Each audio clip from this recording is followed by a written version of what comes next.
Após o desaparecimento do Senhor Nityananda, grande associado do Senhor Krishna Chaitanya, uma classe sacerdotal alegou ser descendente de Nityananda, intitulando-se de Akasta Goswami. Eles alegaram também que a prática e a propagação do serviço prático e amoroso a Deus, Krishna, pertenciam apenas à sua classe em particular, que era conhecida como Nityananda Vansha.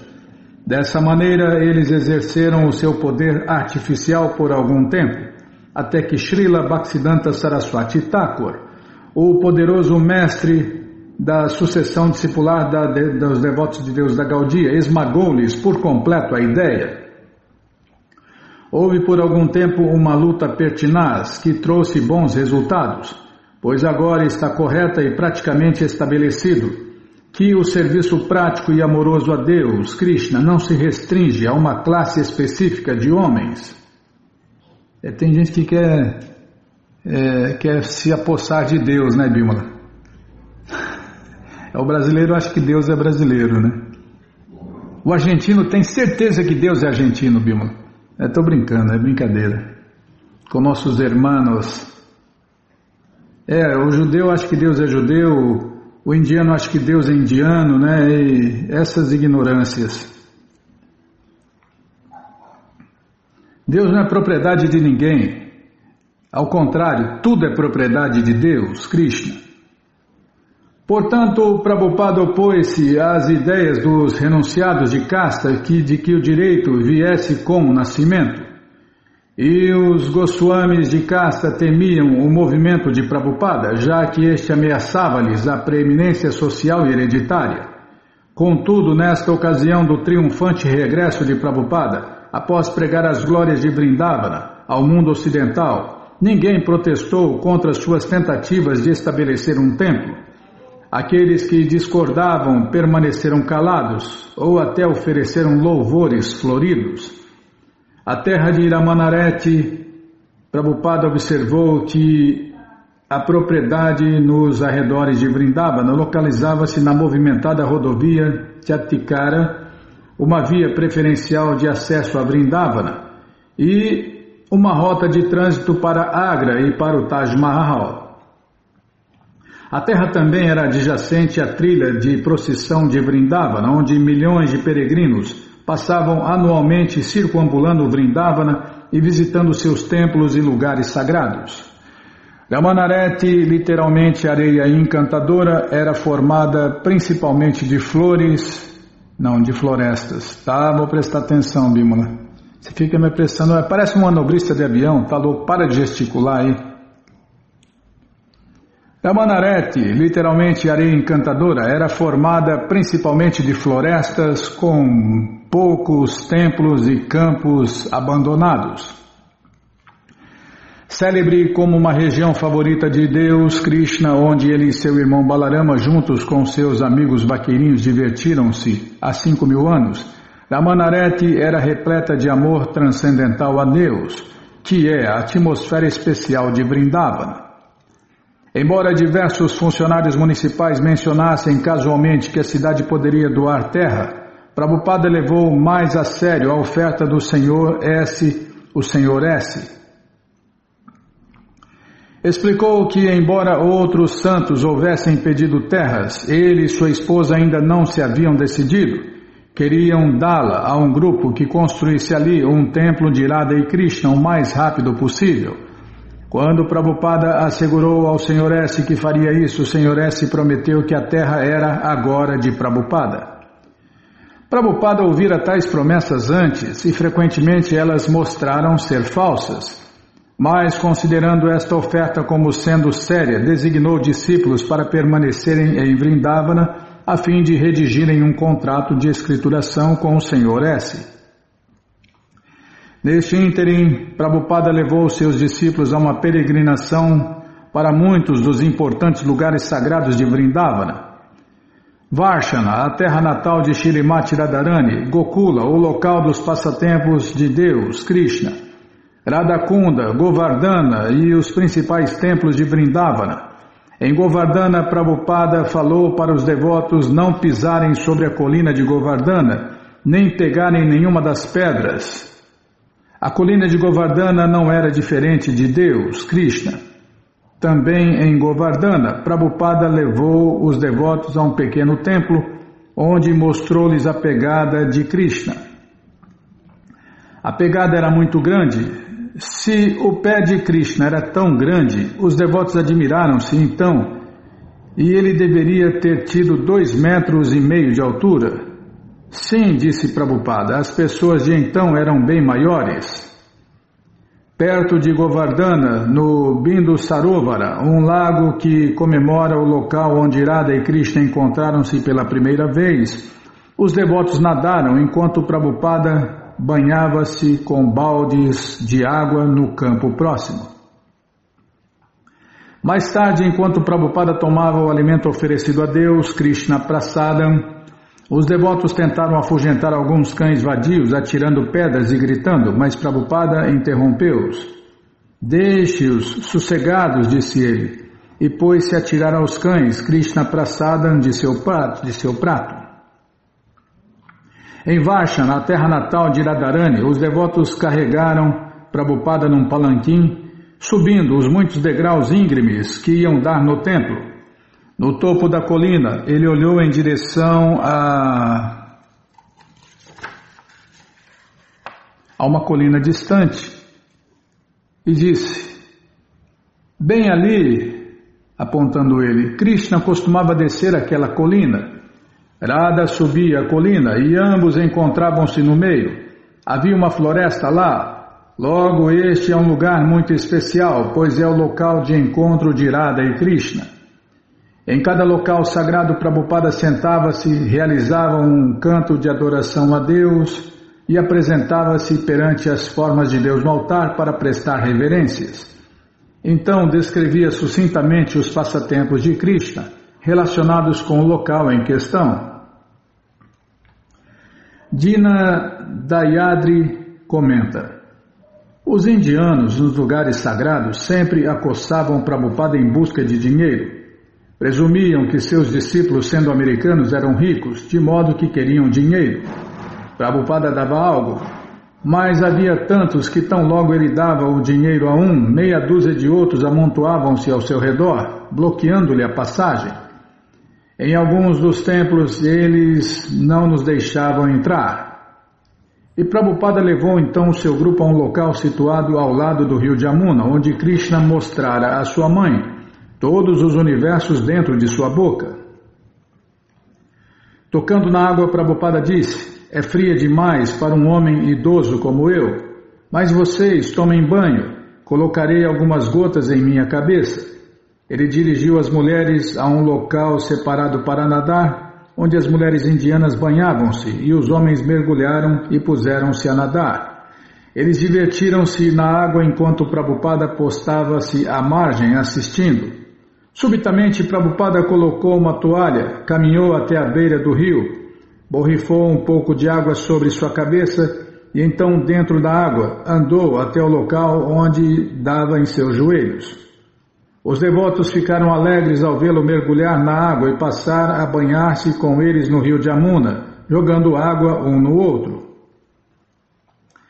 Srila Prabhupada decidiu que permaneceria em seus aposentos na casa do Sr. Saraf, enquanto seu velho amigo Ritsaran Sharma levava os devotos aos famosos templos de Vrindavana. Entretanto, Prabhupada fez questão de ir com seus discípulos visitar o templo de Radha Damodara, onde, antes de ir para os Estados Unidos, em 1965, vivera diversos anos escrevendo o Śrīmad Bhagavatam e a revista De Volta ao Supremo. No templo de Radha Damodara, Prabhupada comunicou aos devotos os seus planos de abrir um templo da ISKCON em Vrindavana e sugeriu ao sacerdote do Radha Damodara que a ISKCON Hare Krishna utilizasse o templo de Radha Damodara. Prepararemos o templo inteiro primorosamente, disse Prabhupada, e faremos um trono de prata para a deidade de Krishna. 50 a 100 homens tomarão alimentos oferecidos a Deus aqui. Será extraordinário. Se você quiser, poderemos fazer isso. Caso contrário, poderemos iniciar o nosso próprio templo em algum outro lugar. Estamos preparados para gastar dinheiro. Se você achar oportuno, gastá-lo-emos aqui. Desejamos fazer disto um grande festival em Vrindavana, pois este é o local de Jiva Goswami. Rupa Goswami e Jiva Goswami moraram aqui. Temos literatura, temos livros, mundo afora todos associam-se conosco. Jamuna Devidasi comenta: a sua divina graça deixava muito frequentemente entrever o quanto queria que seus aposentos no Radha Damodara fossem mantidos em bom estado. Ele gostava extremamente de suas dependências lá. Certa noite, durante a sua permanência em Saraf Bhavan, concordou que ficaria por um período de 24 horas dentro de seus aposentos no templo de Radha Damodara. Foi uma ocasião muito excitante, a qual aguardamos com muita sofreguidão. Ele selecionou 3 ou 4 homens para, junto com ele, passar a noite lá no templo de Radha Damodara. O Saraf Bhavan estava a alguma distância do Sevakundya, onde localiza-se o templo de Radha Damodara. De manhã, bem cedinho, caminhei pelas ruas de Vrindavana e cheguei ao templo de Radha Damodara. Vi que dentro do dormitório de Srila Prabhupada a luz saía através das treliças das janelas de pedra vermelha e das persianas de madeira. Ele caminhava de um lado para o outro e cantava Hare Krishna no rosário. De repente, para minha grande surpresa, as persianas de madeira foram corridas e um feixe de luz clareou um pequeno canto do pátio. Prabhupada postava-se em seu quarto sob uma simples lâmpada. Ao ver-me, perguntou-me: como você chegou até aqui? Eu disse que havia caminhado. Oh, isso não é bom, disse ele. É muito perigoso na rua. Existem tantos cães bravios e há assaltantes. Neste quarteirão um homem matará até por uma lota, uma vasilha de água. Assim, por um lado houve algum castigo de Prabhupada, mas por outro lado ele parecia contente. Então você está cantando Hare Krishna no rosário, disse ele. E eu disse: sim, Srila Prabhupada. E ele disse: isto é muito bom. Então vá ao Samadhi de Rupa Goswami e cante Hare Krishna lá.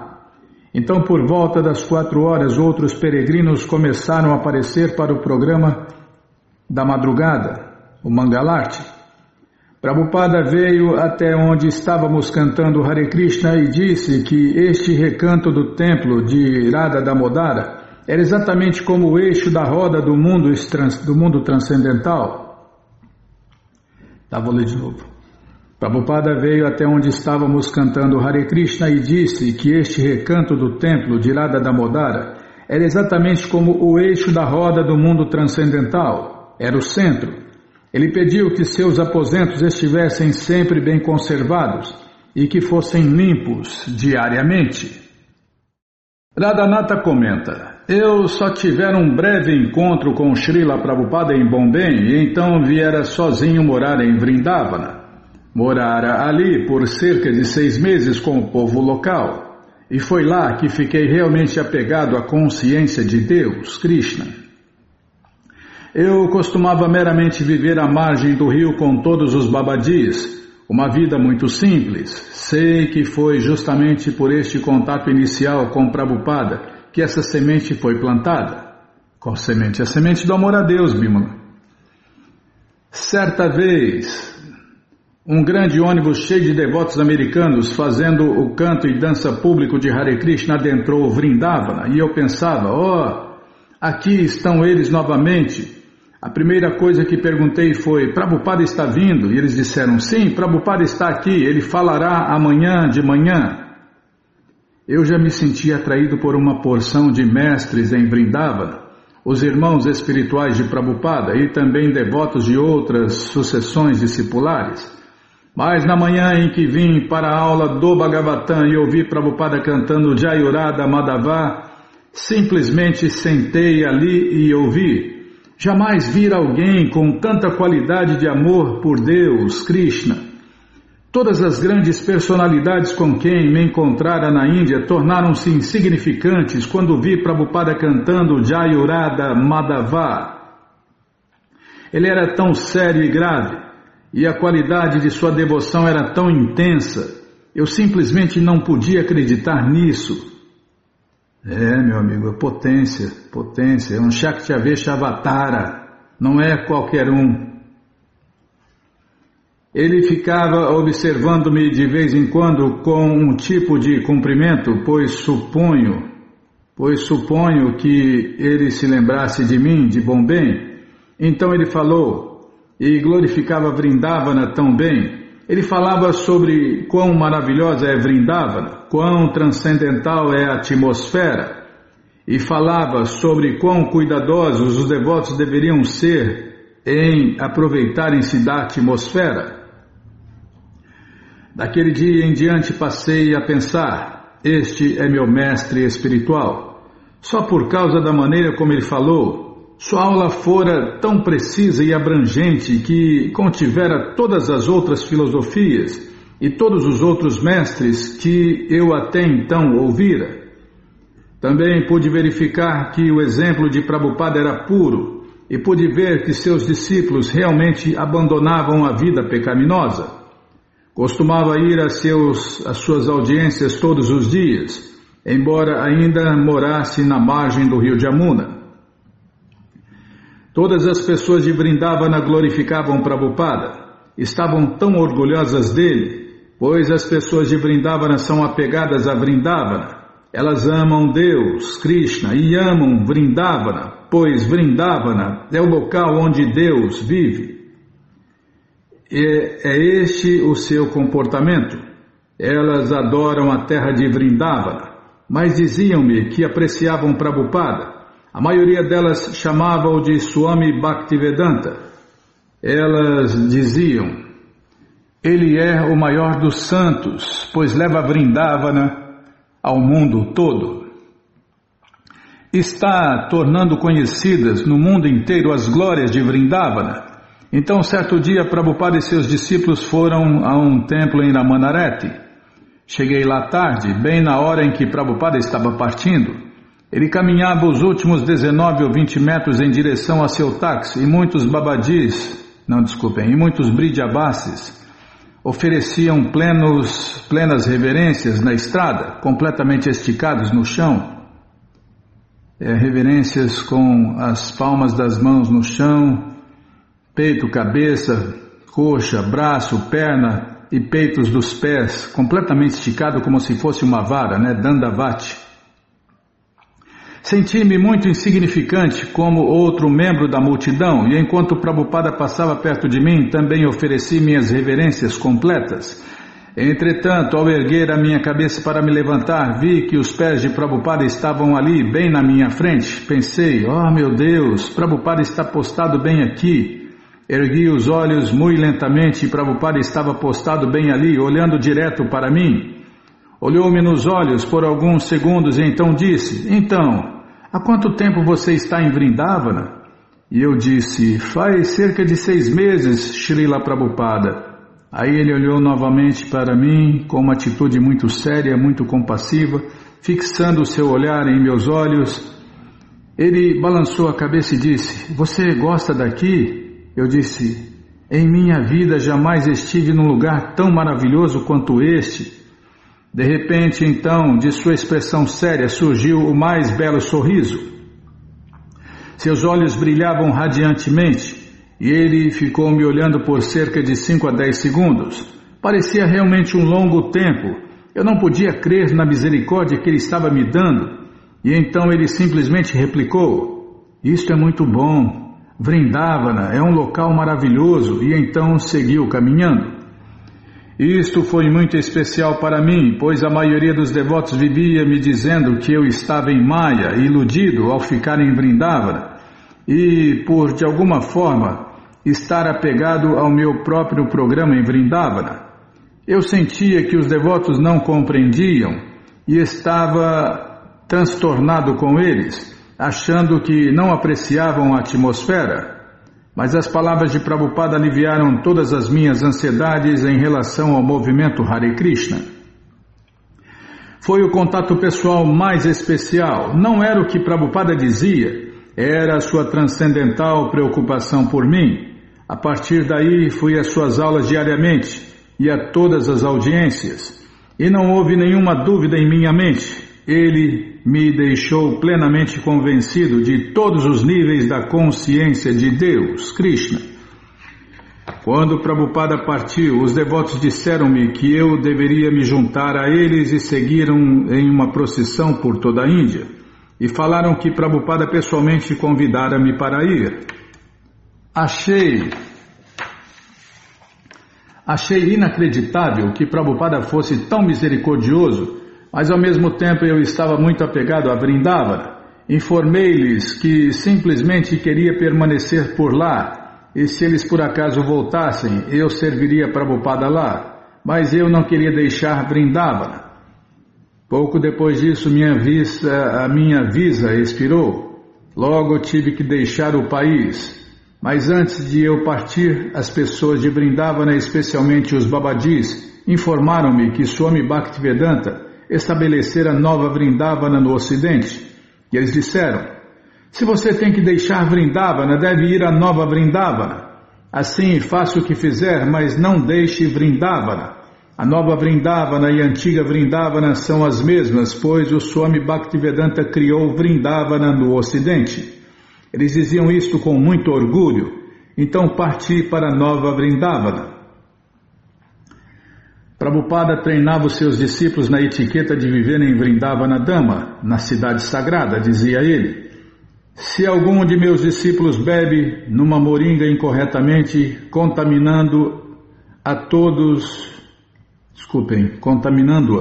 vou ler de novo. Dizia ele, se algum de meus discípulos bebe numa moringa incorretamente, contaminando-a, todos perceberão isso. Não se deixem criticar por esta falta de limpeza, ou eu serei criticado. É dever do discípulo seguir com rigor estes hábitos de etiqueta. Estou empregando tanta energia nesta parte da Índia, porque desejo treiná-los em como viver aqui. Prabhupada escreveu a seus discípulos no Ocidente sobre sua exitosa peregrinação em Vrindavana. No momento... Posso continuar? No momento, estou em Vrindavana com um grupo de 40 devotos e diariamente fazemos procissão aos lugares sagrados. Voltaremos para Delhi amanhã num vagão de segunda classe. Os funcionários e residentes de Vrindavana receberam-nos muito bem e estão simplesmente admirados de ver o nosso GSK cantando com muito júbilo pelas ruas da cidade. GSK, Bimala. Há grupos de devotos que cantam e dançam Hare Krishna. Tá bom. O prefeito declarou em público que fiz algo maravilhoso. E em termos práticos eles entendem que antes de eu ir para os países ocidentais, ninguém de lá sabia algo sobre Vrindavana. Agora centenas de visitantes e hippies de seu país vêm aqui para ver a terra de Deus, Krishna. Os devotos de Vrindavana compreenderam que devido ao meu trabalho de pregação, Vrindavana é agora mundialmente famosa, de modo que todos apreciam muito o Swamiji de sua cidade natal. Delhi, 1º de dezembro de 1971. Ao retornar para Delhi, Srila Prabhupada, juntamente com os 40 discípulos que o acompanharam a Vrindavana, ficou no Birla Mandir. Desculpe.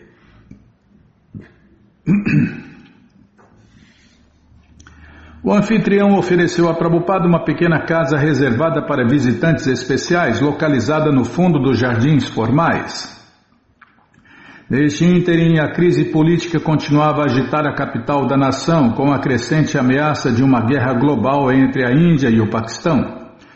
Mesmo a pacífica Vrindavana fora perturbada, estando apenas cerca de 150 quilômetros de Delhi e 55 quilômetros de Agra, com o seu grande contingente militar. Certa noite, enquanto Prabhupada permanecera no Saraf Bhavan, as autoridades locais ordenaram um blackout. Srila Prabhupada e os devotos confinaram-se em seus aposentos e a eletricidade fora cortada e todos cobriram suas janelas com lençóis, de modo que não se pudesse detectar nem mesmo uma vela acesa. Não obstante, a despeito da agitação política e das ameaças de guerra, Prabhupada viera agora a Delhi para pregar. Em seu segundo dia na cidade, ele visitou a embaixada americana, onde conversou com Kenneth Kitchen, o embaixador americano para a Índia. Srila Prabhupada explicou ao Sr. Kitchen a filosofia básica da consciência de Deus, Krishna, a distinção entre o corpo material e o eu, ou a alma, que mora dentro do corpo. O Senhor obteve este paletó listrado, disse ele ao Sr. Kitchen, mas não posso chamá-lo de Senhor paletó listrado. Contudo, estamos na verdade sendo tratados dessa maneira, identificamo-nos com este corpo, e Prabhupada explicou a transmigração da alma através das 8.400.000 espécies.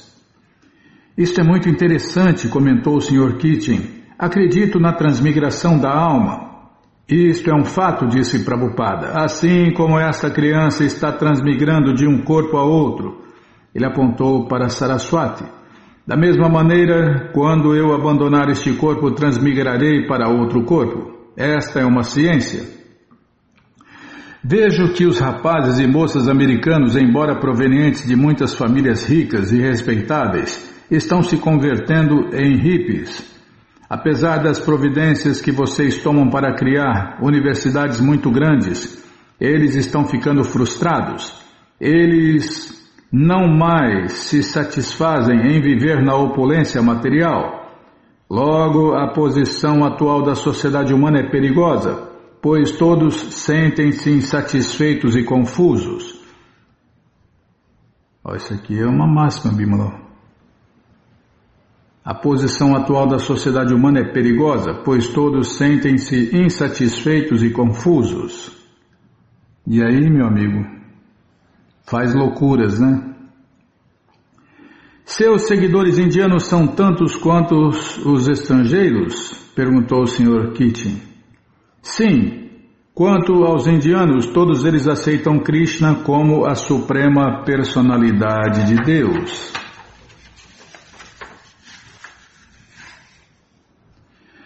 Bem, acrescentou o Sr. Kitchen, estou muito impressionado com a sinceridade desses rapazes americanos.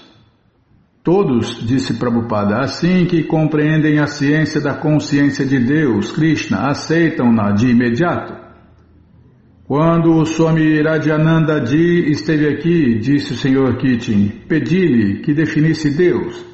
E ele pensou um minuto e disse, bem, eu diria que Deus é o cordão que une uma pessoa boa a outra. Achei essa definição muito interessante. Confirma-se isto no Bhagavad Gita, disse Prabhupada. Assim como o Senhor tem um colar de pérolas e elas estão ensartadas num cordão, assim todas as pérolas alinham-se neste cordão. Tudo descansa em Deus, Krishna. Não é que só os homens bons devam estar alinhados nesse cordão? Já corrigiu o Swami lá. A definição dada pelo Vedanta Sutra é perfeita. Jamad Yasya Jata. Deus, Krishna, é a origem, a fonte de tudo. O que acha disto? Estou muito impressionado, replicou o Sr. Kitchen. Outra maneira de definir Deus, continuou Prabhupada, é que ele é todo atrativo. Todos têm até certo ponto características atrativas de opulência, força, fama, beleza, renúncia e sabedoria. O Senhor é um embaixador, um representante de seu país. Logo, o Senhor é atrativo. Às vezes alguém se aproxima de mim. Deixe-me ver o Swamiji. Assim, todos possuem esta atratividade. Mas Deus, Krishna, significa aquele que possui toda a atratividade em plenitude. Após algum tempo, o embaixador Kitchen desculpou-se e pediu licença para participar de um compromisso que havia marcado. Sou embaixador e tenho que me mover do sublime para o mundano. Aprecio muitíssimo a sua vinda. E Srila Prabhupada fala, agora também estou indo ao ponto de vista mundano. Da próxima vez que eu voltar aos Estados Unidos, desejo ver o presidente. Posso escrever uma carta, prontificou o Sr. Kitchen. Ficarei feliz em ajudá-lo. E Prabhupada sorriu. O Senhor está ocupado tentando ajudar o mundo inteiro de modo que possa haver a paz e as pessoas possam ser felizes. Mas ao invés de serem felizes, as pessoas de seu país estão se tornando hippies. Há algum defeito. E aqui está uma oportunidade de corrigir esse defeito. A consciência de Deus, Krishna. Assim, façamos algo tangível, científico, de modo que as pessoas fiquem felizes. Naquela noite, Prabhupada escreveu a um de seus discípulos sobre o encontro.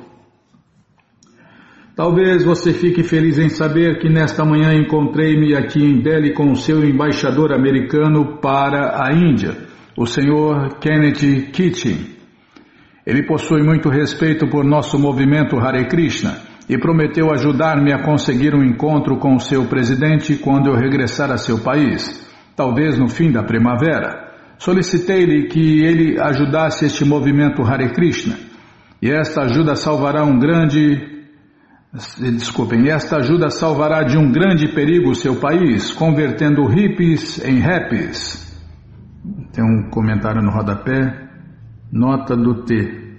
Trocadilho em que o adjetivo happy, transformado em substantivo, happies, indica a felicidade dos devotos. É hippies em rappies, ou seja, de drogados e degradados a pessoas felizes e regradas. Vejamos o que pode ser feito. No dia seguinte, enquanto Prabhupada estava em sua caminhada matinal nas ruas de Delhi, ele pediu que um devoto comprasse um jornal do jornaleiro que passava numa bicicleta. Prabhupada leu as manchetes. Declarada emergência, 3 aviões inimigos derrubados. Ele mandou que um devoto lesse alto. O Paquistão empreendeu um ataque maciço na frente ocidental, bombardeando 7 campos de aviação indianos e cruzando à força a linha do cessar-fogo em Ponche. A primeira-ministra, em sua fala no final da noite, descreveu isso como uma guerra total desencadeada pelo Paquistão contra a Índia. Anteriormente, o presidente declarara emergência nacional. A emergência nacional tinha implicações internacionais, com os Estados Unidos cortando suprimentos para a Índia e apoiando o Paquistão, a China ameaçando a Índia e a Rússia apoiando a Índia. Esta guerra não durará muito, disse imediatamente Srila Prabhupada. Ela logo terminará e o Paquistão perderá. Mais tarde naquela noite ele ouviu a fala de Indira Gandhi no rádio. Falo a vocês num momento de grande perigo para o nosso país e nosso povo, 3 pontinhos. Hoje, uma guerra em Bangladesh converteu-se numa guerra na Índia. Isso coloca sobre mim o meu governo e o povo da Índia numa grande responsabilidade. Não temos nenhuma outra opção além de colocar o nosso país em pé de guerra. Prabhupada não estava alarmado. A guerra não era a única dura realidade, entre aspas. Nascimento, morte, velhice, doença e tantos outros sofrimentos materiais eram inevitáveis. Com a guerra ou sem ela, contudo, Prabhupada continuou a acompanhar as notícias e alguns dias Shyamasundara adquirira para ele 3 ou 4 jornais diferentes. Após alguns dias no Birla Mandir, Prabhupada e seu grupo mudaram-se para um albergue no distrito de Kamala Nagar, um albergue de pessoas santas, no distrito de Kamala Nagar, na velha Delhi. Lá Prabhupada concedeu aquilo a que mais tarde os devotos referiram-se como as palestras do blackout. Desculpem. Tá, Bimala, vou tentar parar de errar. Você fica me apressando. Prabhupada concedeu aquilo a que mais tarde os devotos referiram-se como as palestras do blackout. Enquanto jornais pintados de preto e lençóis cobriam as janelas e aviões de combate voavam acima, Prabhupada falava à luz de vela para os seus discípulos. A propensão a lutar é muito forte nesta era de Kali, disse ele. E a população está se tornando tão pecaminosa que ela tenta acumular armas atômicas para a destruição final da humanidade. Às vezes, Prabhupada pedia que um discípulo também falasse ao grupo. Nenhum convidado estava presente, pois durante os cortes de luz ninguém podia caminhar nas ruas e em algumas noites a polícia batia na porta exigindo que os devotos apagassem até as velas.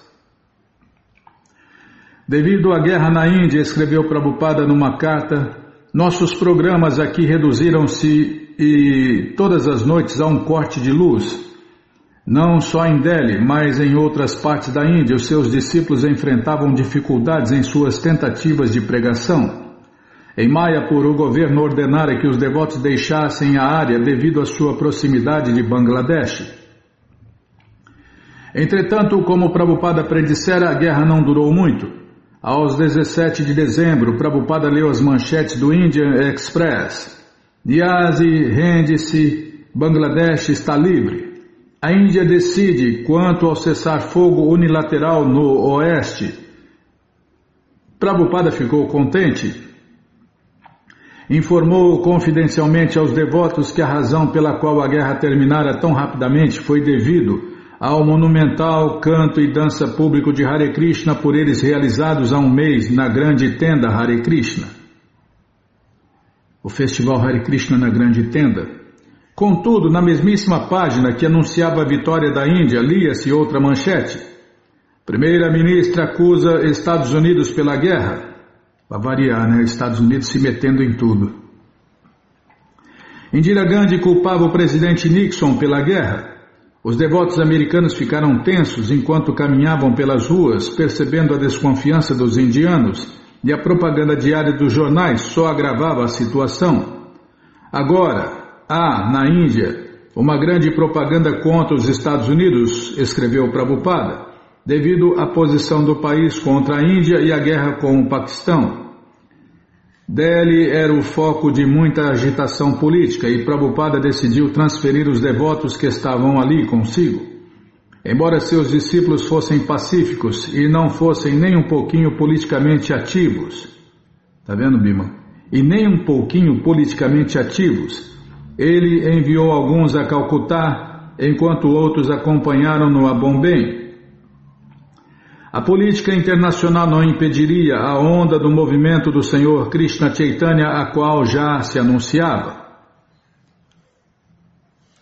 De 1965 até 1970, Srila Prabhupada concentrara-se principalmente em estabelecer a consciência de Deus, Krishna, nos Estados Unidos.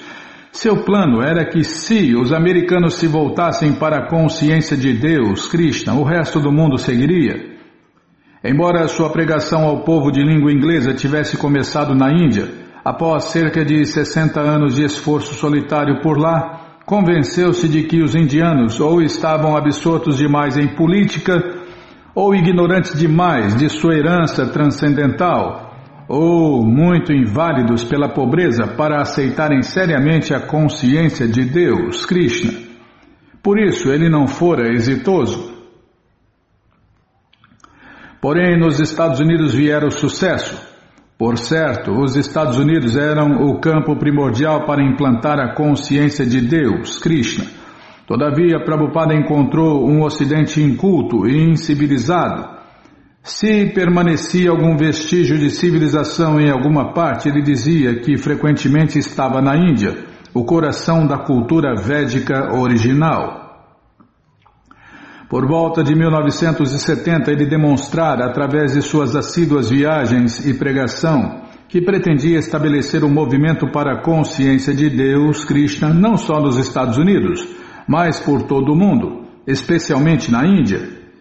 Mesmo aceitando que a pregação nos Estados Unidos e a pregação na Índia tinham a mesma importância, ainda assim a pregação nos Estados Unidos, embora sem a direção constante e direta de Prabhupada, ia bem. O que ele iniciara, seus discípulos americanos podiam continuar. Mas na Índia, Prabhupada não podia permitir que seus devotos dirigissem a ISKCON. Ele notava quão fácil e frequentemente os indianos eram capazes de enganar os seus discípulos. A metade do trabalho da ISKCON na Índia estava sendo desperdiçada, dizia ele. devido a que seus discípulos eram enganados. Se montavam um programa numa grande tenda, podiam terminar pagando várias vezes o custo habitual. A única maneira de a ISKCON Hare Krishna desenvolver-se na Índia seria sob a direção direta de Prabhupada. Começando em 1970 com um pequeno grupo de discípulos americanos, Prabhupada viajara na Índia de um lugar a outro como um renunciado exemplar, abrindo um grande campo novo para a ISKCON Hare Krishna. Agora ele queria construir templos imponentes na Índia, 3 em particular, um em Vrindavana, um em Mayapur e um em Bombay.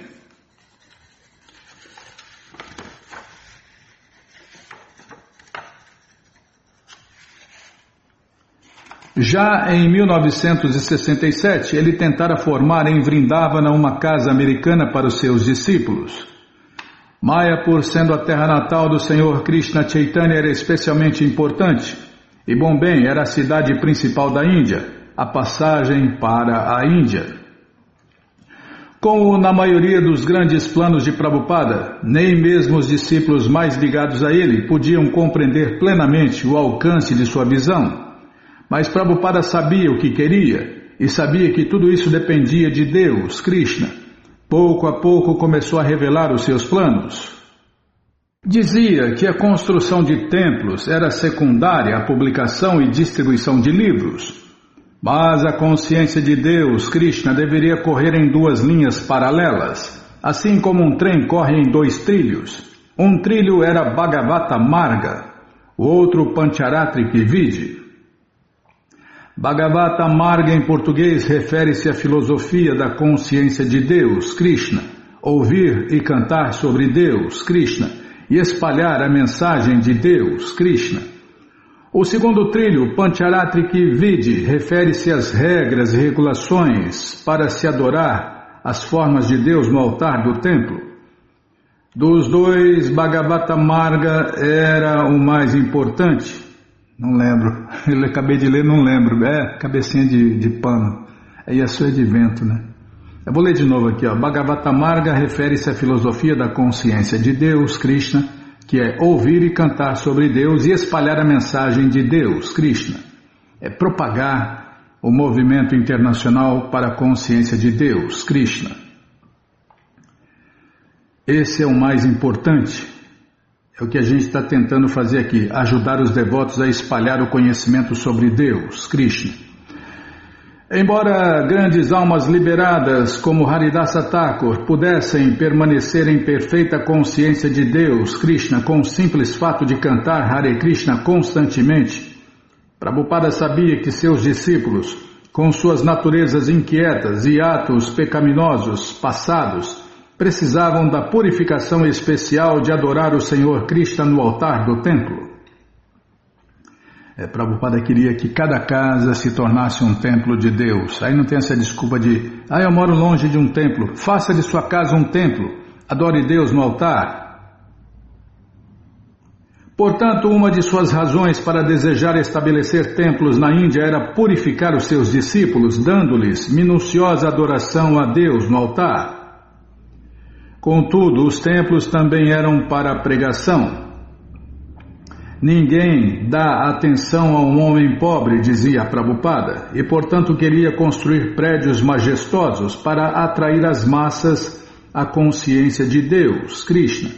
Ele queria isto especialmente na Índia, onde a tradição de adorar no templo perdurava. Erigir templos e adorar as formas de Deus no altar eram secundárias a publicação e distribuição de livros, mas não se os devia negligenciar. Prabhupada preparou-se para dar toda a devida atenção à construção de templos em Mayapur, Vrindavana e Bombay. Bombay, em novembro de 1971, fazia um ano que os devotos moravam no endereço de Akashi Ganga, 2 apartamentos no 7º andar de um prédio no coração de Bombay. Mas Prabhupada não estava satisfeito com isso. Ele queria terras em Bombay para construir e expandir. Estava determinado. Ao invés de suas costumeiras caminhadas matinais, fazia longos passeios em seu carro para observar diversas partes da cidade. Porque muitos dos membros vitalícios da ISKCON moravam na aristocrática colina Malabar, os discípulos de Prabhupada achavam que ali seria um bom lugar para um templo. Em várias ocasiões, Prabhupada foi de carro até o cume da colina Malabar e perambulou por diversas propriedades, considerando certos prédios grandes, como possíveis templos Hare Krishna. Porém, por alguma razão, julgava todos eles inaceitáveis. Então, em novembro, um certo senhor N prontificou-se para vender a ISKCON Hare Krishna 2 hectares de terra em Juhu, praticamente na praia do Mar Arábico. Assim que Srila Prabhupada aproximou-se do terreno, lembrou-se de tê-lo visto e de tê-lo considerado anos atrás. Em agosto de 1965, durante as semanas logo antes dele partir para os Estados Unidos, havia ficado na colônia Isíndia. Durante as noites fora à casa da senhora Sumati Morarji, proprietária da companhia de navegação Isíndia em Juhu, onde lera e explicara o Śrīmad Bhagavatam para ela e seus convidados. Passara várias vezes por esta mesma propriedade e a considerara uma boa localização para um templo Hare Krishna de Radha e Krishna. Embora sua atenção tivesse estado absorta na tarefa de deixar a Índia, mesmo assim considerara o terreno de Juhu. Agora estava de volta a Juhu novamente, considerando o mesmo terreno que notara anos atrás. Ele tomou isso como uma recordação a ele trazida por Deus, Krishna. O terreno estava tomado por capinzais e matos altos e viam-se muitas palmeiras espalhadas. Nos fundos da propriedade havia vários sobrados. O terreno beirava a rodovia Juhu, a principal artéria de trânsito de retorno a Bombay, 29 quilômetros ao sul. A uma curta caminhada de distância havia uma ampla extensão de praia do Mar Arábico. Embora boa e pacífica, a localização não era afastada. Vários hotéis 5 estrelas beiravam a praia próxima e fomentadores estavam começando o trabalho em outros hotéis e prédios de apartamentos. Ao caminhar ao longo da praia, Prabhupada gostou ainda mais da ideia de comprar a terra. Homens ricos tinham casas de fim de semana na praia e milhares de habitantes de Bombay saíam para ir à praia aos domingos. Diariamente, centenas de residentes de Juhu utilizavam a longa e ampla orla marítima para caminhadas matinais antes de irem para o trabalho. Quase sempre, as pessoas passeavam ou encontravam-se por ali e ainda assim a praia era limpa. As ondas suaves e o céu aberto eram convidativos. O local era ideal não apenas para hotéis, mas para um centro consciente de Deus, Krishna. Prabhupada queria o terreno de Juhu e, embora seus discípulos continuassem a mostrar-lhe casas na colina de Malabar, ele não mudou de ideia. Os seus discípulos queriam tudo o que ele queria, no entanto, tinham dificuldade em sentir entusiasmo por uma propriedade situada tão longe da cidade e sem nenhum alojamento disponível nem instalações de templo. O Sr. N, o proprietário dos 2 hectares de terra, dera um preço razoável e parecia amistoso e sincero. Contudo, tais transações envolviam riscos e, nesse caso, Prabhupada chegou mesmo a encontrar razões para a suspeita. Soube por intermédio de seu advogado que, noutra ocasião, o Sr. N entrara num acordo para vender este mesmo terreno à Companhia C, mas posteriormente cancelara o acordo. A Companhia C movera então um processo contra o Sr. N por quebra de contrato. Se o Supremo Tribunal de Bombay decidisse a favor da Companhia C, o terreno ser-lhe-ia cedido. Quando o secretário de Prabhupada perguntou ao Sr. N sobre este caso, o Sr. N garantiu-lhe que a Companhia C não poderia ganhar o processo, mas que, de qualquer maneira, a ISKCON poderia reter uma certa parte de seu pagamento até que se resolvesse o litígio com C. O Sr. N, uma figura bem conhecida em Bombay, ex-xerife de Bombay, uma posição judicial honorária na polícia, ele era agora o produtor e editor de um dos maiores diários ingleses em Bombay. Era abastado, possuindo diversas propriedades em Juhu e Bombay, e influente, um homem ao qual ninguém desejaria se opor.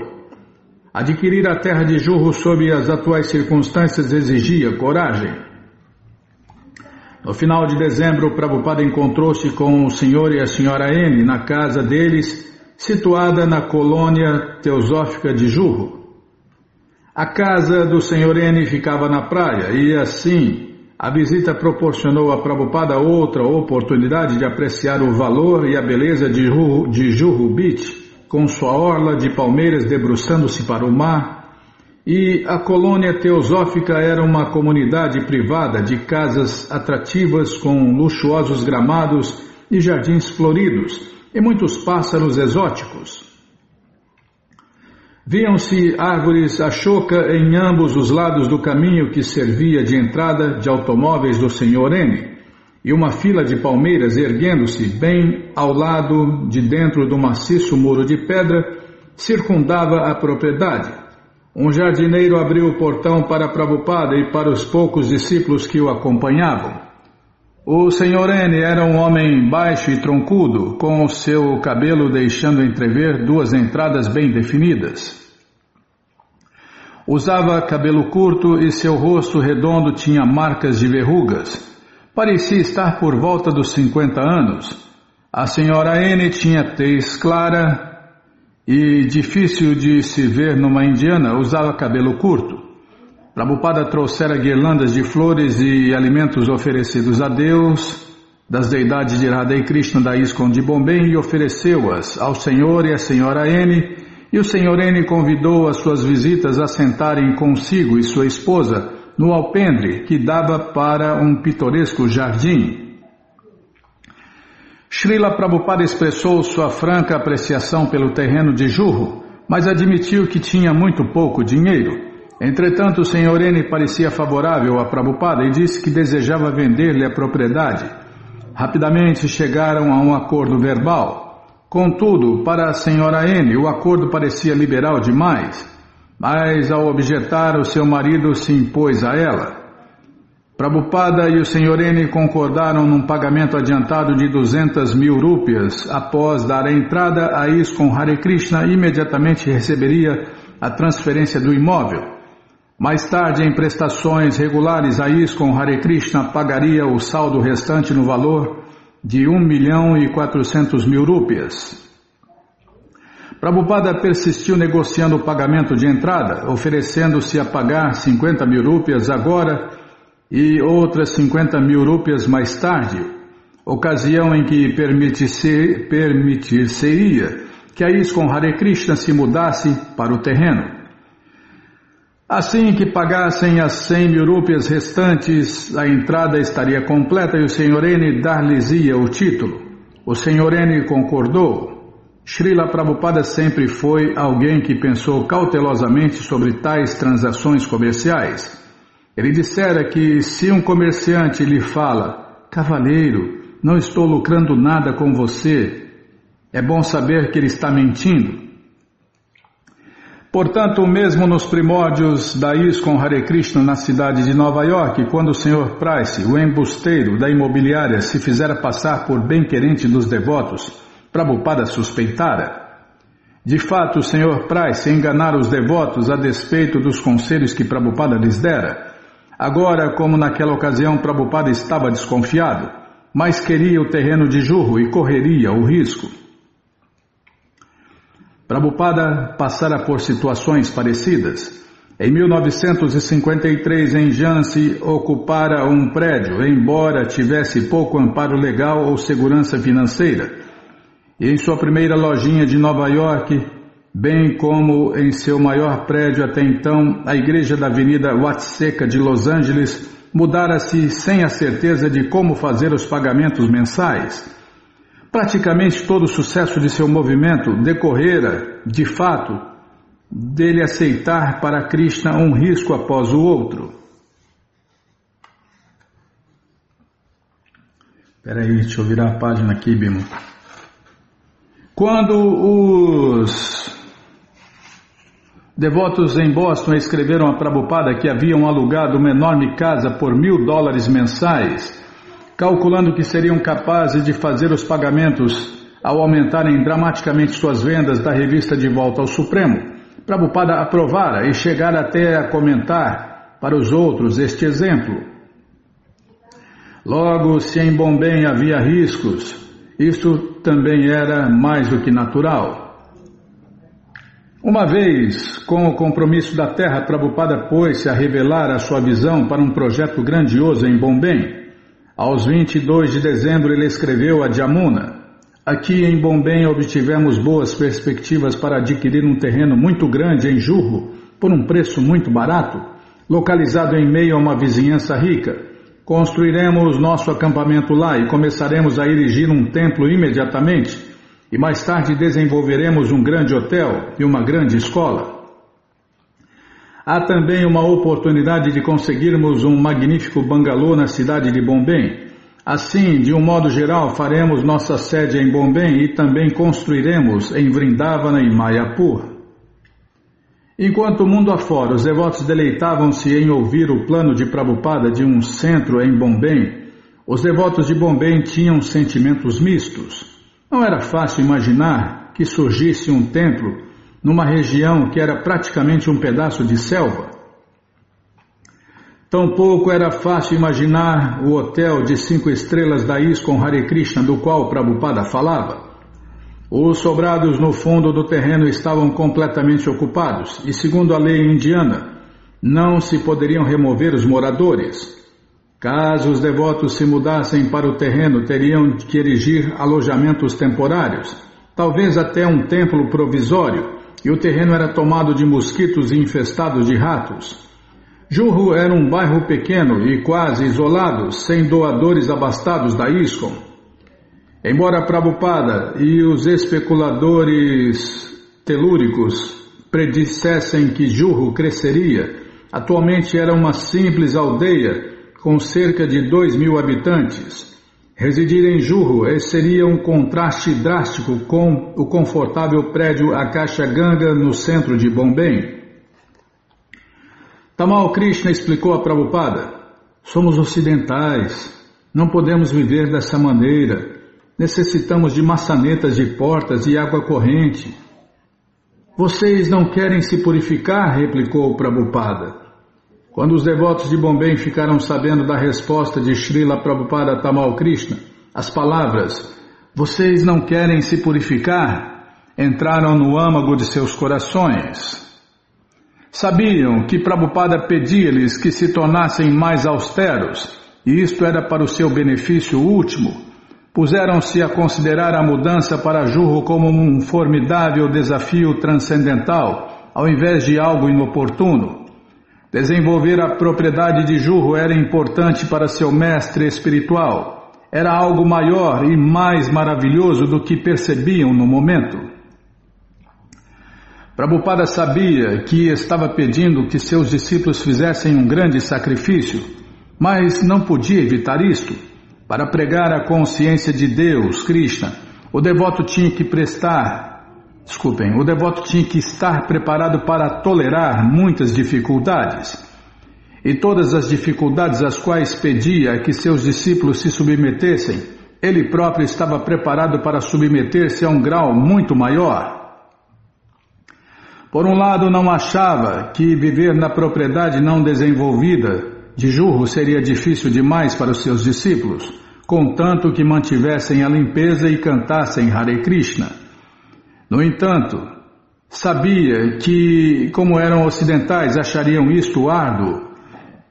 Não obstante, um pregador tinha que fazer sacrifícios, não artificial ou arbitrariamente, mas para expandir o movimento Hare Krishna para a consciência de Deus, Krishna, o sacrifício tinha que ser feito. Às vezes, servir a Deus, Krishna, era agradável, outras vezes difícil. Em qualquer dos casos, o devoto tinha que fazer apenas o necessário, agindo como um servo subalterno do mestre espiritual.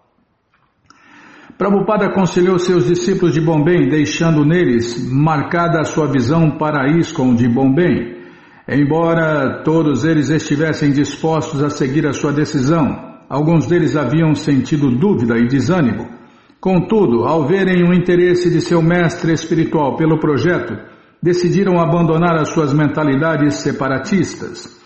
Prabhupada partiu então para Jayapur, para um programa de pregação de uma semana no templo de Radha Govinda. Jayapur, 12 de janeiro de 1972. Jayapur é uma antiga cidade no estado de Rajasthan. Ocasionalmente, alguns discípulos de Prabhupada iam lá para adquirir deidades de Radha e Krishna de mármore para os templos da ISKCON Hare Krishna na Índia e no mundo inteiro. Os devotos dos centros da ISKCON em Detroit, Toronto, Dallas, bem como pela Europa, queriam instalar deidades de Radha e Krishna e, com a permissão de Srila Prabhupada, encomendavam as formas de Deus lá em Jayapur. Duas mulheres com tal incumbência, Kaushalya e Shrimati, foram a Jayapur em janeiro de 1972 em nome do templo da cidade de Nova York. Quando um funcionário do governo descobrira que Shrimati não levava o seu passaporte, os funcionários, suspeitando a presença de espiões devido à guerra com o Paquistão, insistiram em que as mulheres ficassem na cidade até que o passaporte de Shrimati chegasse pelo correio. Neste ínterim, as moças visitaram diariamente o templo de Govindaji e às vezes fizeram canto e dança público de Hare Krishna na rua, em frente ao templo. Tiveram conversas diárias com P.K. Goswami, que estava encarregado do templo, bem como com comerciantes de Jayapur e outros cidadãos respeitáveis. Quase todos em Jayapur regularmente visitavam as amadas deidades de Radha Govinda. Os cidadãos de Jayapur comoveram-se com a devoção das duas discípulas de Prabhupada, e quando um dos homens perguntara: "Que podemos fazer para ajudar o seu movimento Hare Krishna?", e as moças replicaram: "Tragam Srila Prabhupada." Desculpem. As moças replicaram: "Tragam Srila Prabhupada até aqui." Alguns dos cidadãos proeminentes de Jayapur armaram um plano para dividirem as despesas e responsabilidades na organização de um programa Hare Krishna numa grande tenda, e as duas mulheres enviaram uma carta a Prabhupada em Bombay, convidando-o a vir e pregar, e ele concordara. A pedido de Srila Prabhupada, devotos de Delhi e outros centros indianos vieram a Jayapur para encontrarem-se com ele. Prabhupada ocupou um pequeno quarto dentro das dependências do templo de Govindaji e seus discípulos instalaram-se numa casa próxima. Prabhupada gostou da localização. A única perturbação era a grande quantidade de macacos com caras largas e encarvoejadas e longas caudas enroladas. Trepando nas árvores e atravessando os telhados, eles precipitavam-se para baixo inesperadamente para roubar tudo o que podiam. As mulheres que cozinhavam para Prabhupada irritavam-se com as ousadas investidas dos macacos para roubarem legumes da cozinha e até pães que tinham acabado de sair do fogo, e elas reclamaram a Srila Prabhupada. "Não sejam nem amigas deles nem inimigas", aconselhou Prabhupada. "Se fizerem amizade com eles, eles serão um mero aborrecimento. Caso se tornem inimigas, ficarão muito vingativos. Simplesmente mantenham uma posição neutra." Os macacos, no entanto, continuaram suas incursões na cozinha. As cozinheiras novamente reclamaram a Prabhupada. "Sim", disse Prabhupada, "vocês querem conter os macacos? Então deve fazer o seguinte: adquiram um arco e uma flecha e atinjam com uma flecha um macaco no alto de uma árvore. E então, quando ele cair, peguem-no de cabeça para baixo e pendurem-no pelas pernas no galho de uma árvore. Perto dele pendurem também o arco e a flecha, e isto lhe servirá de lição." Prabhupada sabia que em Jayapur era ilegal atirar em macacos e não esperava que suas discípulas realmente atirassem neles, mas deu o conselho como uma expressão séria. Indiretamente aconselhava a não ficarem tão abaladas por causa de alguns macacos. Prabhupada e seus discípulos imediatamente aderiram à intensa atmosfera devocional de Jayapur. Como o templo de Radha Govinda estava sob a jurisdição da família real de Jayapur, visitar as formas de Deus todos os dias, praticamente, era uma exigência feita a todos os cidadãos. De manhã e à noite, multidões de adoradores entusiásticos vinham e iam adorando as formas de Radha e Krishna no altar. Estas eram as formas de Deus de Radha Govinda estabelecidas originalmente por Rupa Goswami em Vrindavana. Há quase 500 anos, quando o governador mongol atacara o templo de Govindaji em Vrindavana, o rei de Jayapur providenciara para que as formas de Deus viessem para Jayapur. Os adoradores no Radha Govinda, no templo de Radha Govinda, manifestavam alegria espontânea ao verem as formas de Deus no altar. Eles adiantavam-se gritando Jaya, Jai, Jai Govinda, Jai Gopala, Jai Govinda. E ao fecharem-se as cortinas, as pessoas precipitavam-se na tentativa de dar uma última olhada nas formas divinas. Srila Prabhupada evitava as grandes multidões postadas perante a forma de Deus, mantendo seu esquema de despertar cedo e traduzir a coleção Śrīmad Bhagavatam. Falando com Kaushalya Shrimati, Prabhupada elogiou-as por terem conseguido o programa de grande tenda, o festival Hare Krishna na grande tenda de Jayapur. Vocês, de maneira eficiente, estão pondo em ação o movimento do Senhor Krishna Chaitanya, disse ele. Vejam só, mesmo sem os esposos, vocês continuam pregando. Ele disse que as mulheres ocidentais eram diferentes das mulheres indianas, que simplesmente ficavam em casa. Então Prabhupada descobriu que suas duas discípulas na realidade não realizaram uma tarefa completa. Embora o programa de tenda Hare Krishna fosse começar em 2 dias, ninguém providenciara que se erguesse a grande tenda. Prabhupada disse que não era da natureza da mulher fazer semelhante trabalho de organização. As mulheres ficaram melancólicas ao ouvi-lo. Quando elas mostraram-lhe o folheto que imprimiram para promover o festival, Prabhupada, irado, disse, não está no padrão, disse ele. Lá não se lia Sociedade Internacional para a Consciência de Deus, Krishna, mas apenas A.C. Bhaktivedanta Swami e seus discípulos estrangeiros. O que é isto? Vociferou Prabhupada. Que, Srila Prabhupada? Perguntou Kaushalya. Estrangeiros? Por que você diz estrangeiros? Tem que ser americanos e europeus. E isto que é atrativo, que eles são americanos e europeus. Mas você é uma simples mulher, o que eu posso esperar? E as duas mulheres puseram-se a chorar e deixaram o quarto.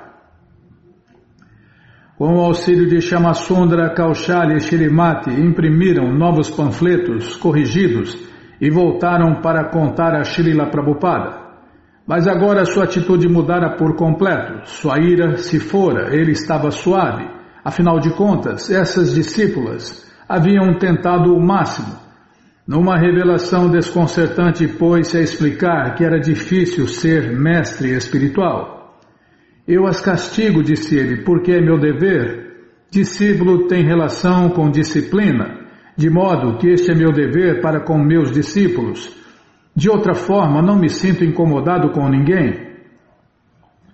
Faço isto simplesmente para discipliná-las, pois vocês são minhas discípulas. Ele as consolou, dizendo que eram sinceras e, devido à sua formação carente, não tinham muita sagacidade. Os devotos presentes sentiram que Srila Prabhupada estava expressando-lhes de maneira maravilhosa um pouco daquilo que, como mestre espiritual, ele sentia ao treiná-los.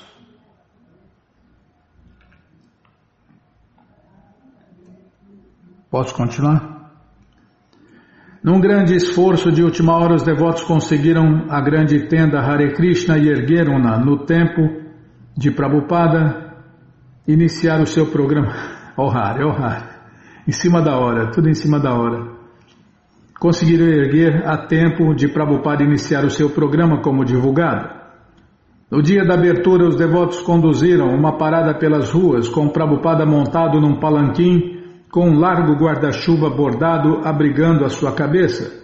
Na procissão também havia elefantes decorados, charangas e devotos indianos, americanos e europeus realizando o canto e dança público de Hare Krishna.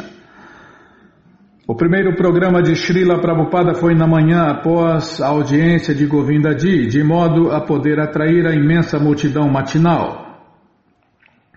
As pessoas entravam apressadas no templo para ver Radha Govindaji e então, ao saírem, dirigiam-se rumo à grande tenda Hare Krishna ao lado do templo. Na manhã de abertura, Prabhupada executou uma cerimônia de Abhisheka, banhando as formas de Deus, mármores de Radha e Krishna. Essas deidades que logo embarcariam para o templo da ISKCON de Nova York, ele as denominou de Radha Govinda. Depois que um dos discípulos de Srila Prabhupada realizara um sacrifício de fogo, Prabhupada dirigiu-se à multidão em Hindi. A programação para os dias remanescentes seria palestra de manhã e à noite, canto e dança público de Hare Krishna e distribuição do alimento oferecido a Deus, Krishna. Enquanto pregava em Jayapur, Srila Prabhupada simultaneamente refletia e, através de cartas a seus discípulos, agia com relação a assuntos em muitas outras partes do mundo. Embora participasse totalmente dando 2 palestras por dia e embora constantemente se encontrasse e se interrelacionasse com os convidados, amigos e devotos, também ficava absorto em pensar nos problemas dos outros centros.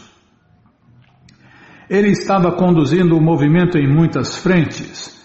Onde quer que acontecesse de estar no momento, ali era o seu acampamento. Assim como um general faz acampamentos em diversos locais, enquanto conduz muitas batalhas no esforço global de uma guerra.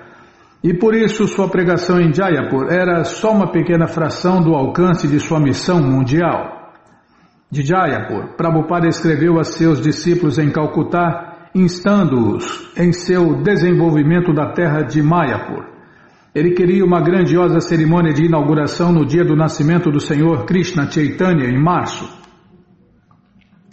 Infelizmente, o governo estava impedindo que estrangeiros entrassem em Nádia devido à sua proximidade de Bangladesh. Por favor, insistam em conseguir as licenças.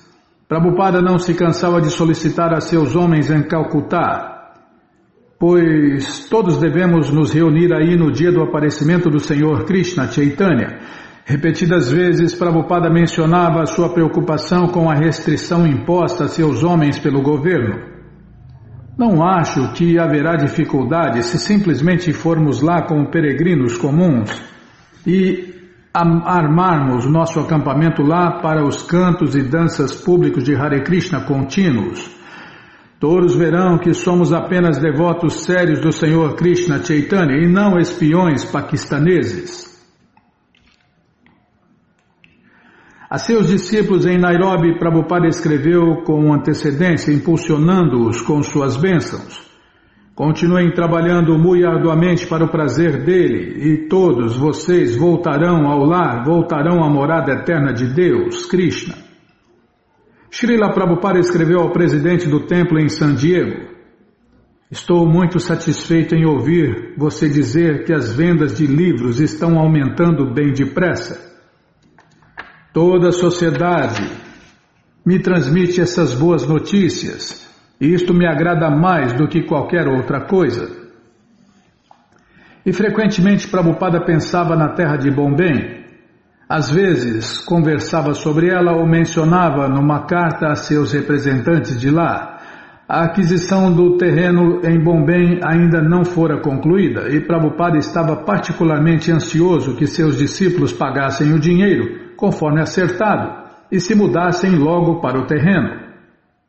Tamal Krishna era o secretário... Posso continuar? Não posso, Bimala. Tá. Tamal Krishna era o secretário de Srila Prabhupada para o corpo administrativo na Índia. Alguns devotos diziam que na realidade Prabhupada era o secretário GBC para a Índia. Embora permitisse que seus secretários em outras partes do mundo dirigissem praticamente a seu próprio modo e tomassem suas próprias decisões, na Índia ele próprio examinava mesmo os assuntos pequenos e fazia a maioria das decisões. Ainda assim, contava com Tamal Krishna como seu fiel assistente em assuntos importantes. Enviava Tamal Krishna de um centro indiano a outro para ajudar os devotos locais envolvidos em problemas governamentais, legais, organizacionais ou de pregação. Em Bombay, pouco antes de ir a Jayapur, Tamal Krishna pedira permissão a Prabhupada para tomar a ordem de vida renunciada. Srila Prabhupada concedera sannyasa, a ordem de vida renunciada, a apenas alguns homens e especificara-lhes os deveres de viajar e pregar. Portanto, tomar a ordem de vida renunciada significava não apenas abandonar esposa e família, como também renunciar a postos administrativos. Tem mais essa, né? Então, tomar a ordem de vida renunciada significava não apenas abandonar esposa e família, como também renunciar a postos administrativos. Então, sannyasi não administra, né, Bimala? É o que está falando aqui, né? Ao mesmo tempo em que formar o seu corpo administrativo, Prabhupada também iniciara vários renunciados, propositadamente, não apontando nenhum deles como secretários dos GBCs, muito embora eles fossem alguns de seus homens mais capacitados. Os devotos casados estavam designados para dirigir os templos como presidentes e assumir o cargo de secretários GBCs, e aos renunciados competia viajar e pregar. Portanto, Srila Prabhupada teve que ponderar com muito cuidado se daria ou não a ordem de vida renunciada a Tamal Krishna, perdendo assim o seu secretário GBC para a Índia. Por princípio, Srila Prabhupada gostou da ideia de dar a ordem renunciada da vida a Tamal Krishna. Se um homem jovem fosse realmente qualificado para abandonar a vida familiar e utilizar a sua inteligência e energia para pregar a consciência de Deus, Krishna, então Prabhupada estava sempre disposto a estimulá-lo. O mundo necessitava tremendamente da consciência de Deus, Krishna, e mesmo centenas de renunciados ainda não seriam suficientes. Com base nisto, como não iria ele apreciar o pedido de um de seus principais discípulos para tomar a ordem de vida renunciada? Mas primeiro ele testaria a determinação de Tamal Krishna. Tamal Krishna era insistente. Ao ver que Prabhupada não assumia um compromisso, Tamal Krishna adotara a tática de apresentar-se perante Prabhupada de manhã cedo sem dizer uma palavra. Em Bombay, entrara no aposento de Prabhupada, liderara o programa da madrugada perante as formas de Deus no altar e então sentara-se em silêncio de fronte de Srila Prabhupada. Conhecendo a mente de seu discípulo, Prabhupada pôde compreender que Tamal Krishna era não apenas determinado, mas também obstinado. Após tolerar por vários dias a insistente presença silenciosa de Tamal Krishna, todas as manhãs, enfim, Prabhupada concordara em considerar seriamente o pedido. Prabhupada estava também preocupado com Madri Devidasi, a esposa de Tamal Krishna. Ela era uma moça atraente e inteligente que dera sua vida para a consciência de Deus, Krishna. E Tamal Krishna, por sua livre e espontânea vontade, casara-se com ela há apenas um ano. Tinha casado há um ano só, viu? Já queria sair fora do poço escuro da vida material. Transcendentalmente, Madri era filha de Srila Prabhupada e Prabhupada queria protegê-la de alguma perturbação indevida. Mesmo como casados, Tamal Krishna e sua esposa foram renunciados, viajando com Prabhupada por toda a Índia, com pouco tempo ou facilidades para a vida íntima de marido e mulher. Tamal Krishna estivera em Bombay quando Shyamasundara informara-lhe que Prabhupada mencionara numa carta a Brahmananda Swami na África que Tamal Krishna poderia tomar a ordem de vida renunciada. Empolgado, deixara sua esposa em Bombay e fora ter com Prabhupada em Jayapur. Entretanto, ao partir, Tamal Krishna pedira a Madri suas cópias pessoais dos primeiros 3 volumes do Śrīmad Bhagavatam, assinadas por Srila Prabhupada. Madri suspeitara. Perguntara por que ele as queria. Eu só quero lê-las, respondera Tamal Krishna. Mas ela suspeitara o pior. Não, você não voltará. Mas garantindo-lhe que voltaria mesmo, ele partira para Jayapur. Uma vez com o Srila Prabhupada, novamente Tamal Krishna reassumiu seu silêncio insistente. Sempre que em seu quarto o Prabhupada tinha uma reunião aberta com os devotos, os líderes GBCs, em geral, sentavam-se numa posição privilegiada, ficando bem perto de Prabhupada, de modo a receber melhor as instruções diretas. Tamal Krishna, no entanto, ficava sentado ao lado da porta de fora, ao lado de fora da porta. A primeira vez que ele fez isso, o Prabhupada deu uma olhada e disse: Tamal Krishna, você está sentado do lado de fora por quê? Isto é muito bom. E os outros devotos tomavam isso como um elogio que Prabhupada fazia devido à humildade de seu discípulo. Quando, numa ocasião, Prabhupada dirigiu-se a Tamal Krishna como Tamal Krishna Maharaja, os devotos ficaram sobressaltados. As devotas em Jayapur, sendo amigas íntimas de Madri, ficaram iradas com o que consideraram ser uma...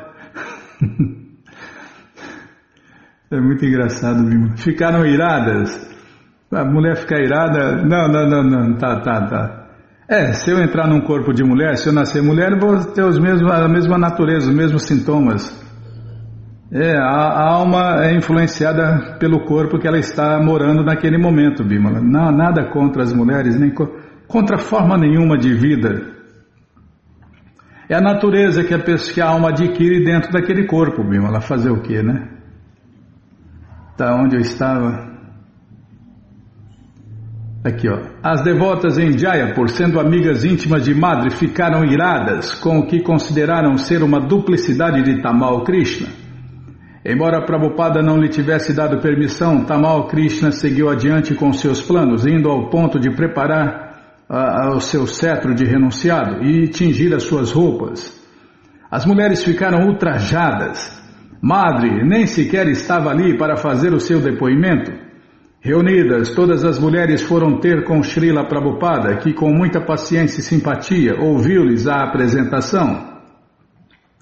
Então Prabhupada mandou chamar Tamal Krishna e disse: sua esposa é minha filha, minha discípula, e tenho que pensar nela também. Assim, não sei como posso fazer isto, pois ela ficará em grande dificuldade. Tamal Krishna argumentou, mas Prabhupada apaziguou e pediu-lhe que fosse paciente. O tema renunciado tornou-se um tópico de controvérsia entre os devotos em Jayapur. Os homens torciam para a ordem de vida renunciada e as mulheres opunham-se. Contudo, Prabhupada permaneceu grave. Por todo o festival Hare Krishna de uma semana de duração, grandes multidões continuaram a vir para as palestras matinais e noturnas de Prabhupada. Prabhupada cantava as orações do Brahma Samhita e então discorria em hindi. Os cidadãos de Jayapur honravam não apenas Prabhupada, mas também honravam seus discípulos. Ali, mais do que na maioria das outras cidades indianas, os devotos eram tratados não como estrangeiros ou estranhos, mas como santos. Toda essa cidade é formada de devotos de Radha Govindaji, comentou Prabhupada. O chefe de polícia, cuja frequência era assídua, era cordial e respeitoso. Enquanto Prabhupada e seus discípulos iam de um lugar a outro em Jayapur durante o dia, os policiais saudavam-nos, parando o trânsito para deixá-los passar. As pessoas convidavam Srila Prabhupada para visitar-lhes as casas e tratavam-no como um rei. Prabhupada também pedira a várias devotas que observassem criteriosamente a adoração às formas de Deus em Jayapur. Elas informaram-lhe que observaram que todas as noites as formas de Deus no altar eram vestidas com roupas noturnas e que também mudava-se-lhes as roupas em 2 outras ocasiões, de manhã e à tarde. As mulheres contaram a Prabhupada como um sacerdote oferecia as formas de Deus no altar essências aromáticas em palitos com algodão na ponta, os quais, em troca de guirlandas frescas, os sacerdotes mais tarde ofereciam juntamente com as guirlandas de flores das deidades aos adoradores que vinham. Prabhupada disse que estas eram práticas devocionais estabelecidas e que poder-se-ia introduzi-las por toda a ISKCON Hare Krishna. Toda noite Prabhupada falava no festival Hare Krishna na grande tenda e frequentemente um cidadão respeitável de Jayapur o apresentava. Ao apresentá-lo numa noite, a rainha de Jayapur expressou seus sentimentos devocionais por Prabhupada e seu movimento Hare Krishna. Toda noite após a palestra, Prabhupada ficava para um show de slides apresentando as atividades da ISKCON Hare Krishna mundo afora. Certa noite, durante o show de slides, Srila Prabhupada chamou Tamal Krishna fazendo-o ficar ao lado de seu assento elevado. Aceitar a ordem de vida renunciada será difícil agora, disse ele suavemente. Sua esposa sofrerá demais. Ele recostou-se por um momento enquanto Tamal Krishna assimilava o que ele dissera. Então Tamal Krishna inclinou-se para a frente e disse com determinação: de qualquer maneira, Srila Prabhupada, ela sofrerá. Ou ela sofrerá agora, quando eu tomar a ordem de vida renunciada, ou se eu tomar a ordem de vida renunciada mais tarde, ela da mesma forma sentir-se-á infeliz. Jamais haverá alguma ocasião em que ela desejará que eu aceite. Logo, como o sentimento será o mesmo, ele bem que poderia vir agora. Liberte-me, ela dará a volta por cima. Prabhupada não disse mais nada, mas permaneceu pensativo. Mais tarde, após o programa na grande tenda Hare Krishna daquela noite, ele convocou os seus discípulos renunciados Subala, Madhudwisha, Gargamuni e Devananda e seu secretário pessoal Shama Sundara. Reunindo-os juntamente com Tamal Krishna, ele disse: Tamal Krishna deseja tomar a ordem de vida renunciada. Assim, qual é a opinião de vocês? Ele deve tomar ou não a ordem de vida renunciada? E todos concordaram que ele deveria. Enfim, Prabhupada consentiu. Você terá que preparar as coisas, disse ele. Desculpem. Você terá que preparar as coisas, disse ele. As coisas já estão prontas, disse Tamal Krishna. Então, disse Prabhupada, amanhã de manhã haverá cerimônia de fogo. Na manhã seguinte, Prabhupada realizou uma cerimônia especial na grande tenda Hare Krishna, acendendo o fogo sacrificatório e oferecendo a Tamal Krishna a ordem de vida renunciada. As mulheres estavam furiosas com...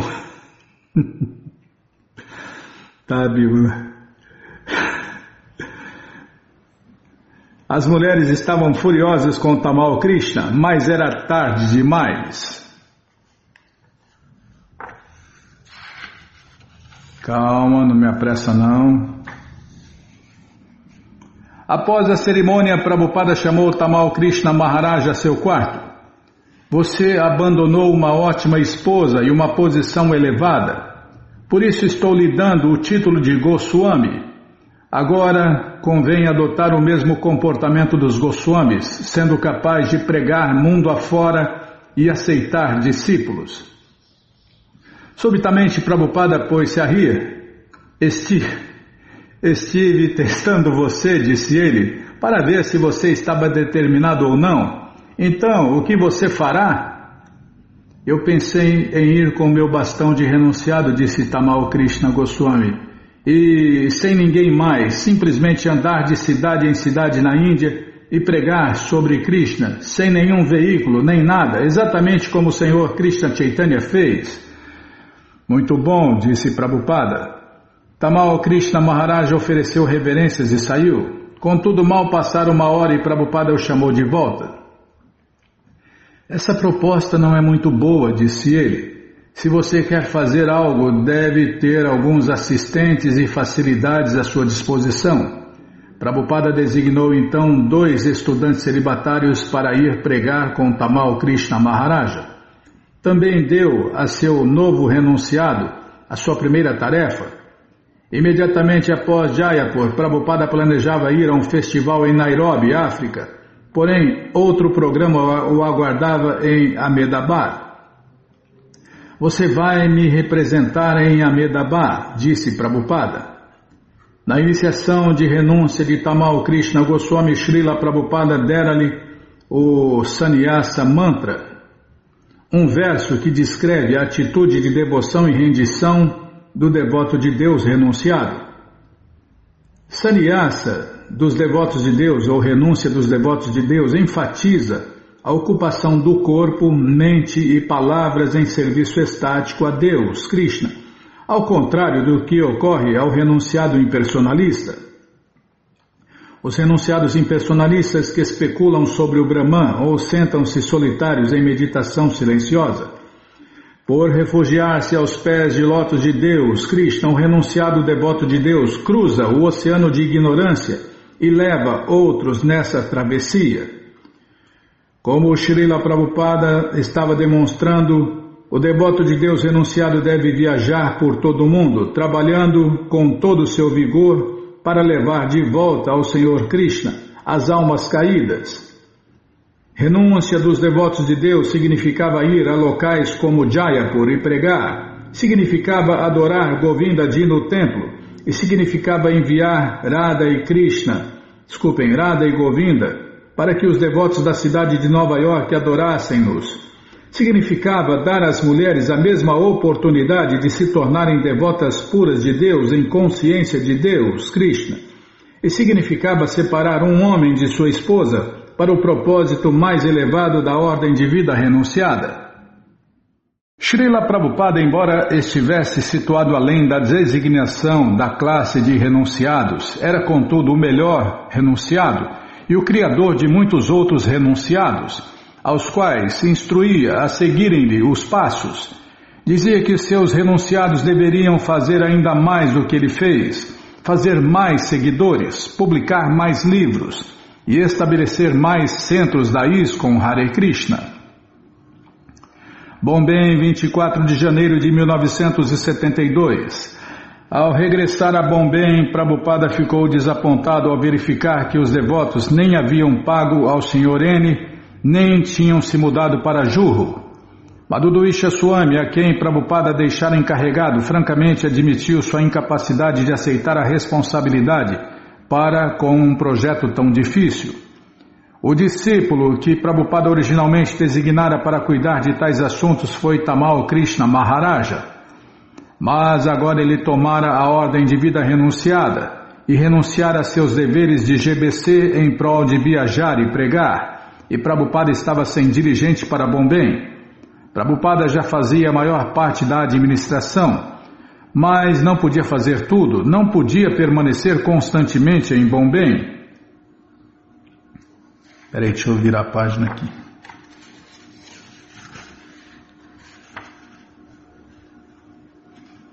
Na busca de um discípulo veterano para dirigir Juhu, Prabhupada pensou em Brahmananda Swami, que ainda estava pregando em Nairobi.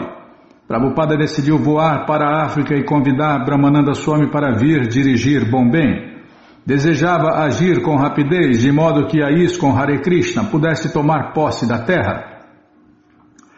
Mesmo que o Sr. N mudasse de ideia mais tarde, estando os devotos morando na terra, ser-lhe-ia muito difícil fazê-los sair. Srila Prabhupada planejou voar para Nairobi imediatamente e quis levar consigo grandes formas de Deus de Radha e Krishna. As formas de Deus, Radha e Krishna, que enviaram anteriormente a Nairobi, quebraram-se ao serem transportadas, de modo que desta vez Prabhupada levou consigo o corpulento Madhudwisha Swami para carregar as formas de Deus de mármore de 90 centímetros de altura.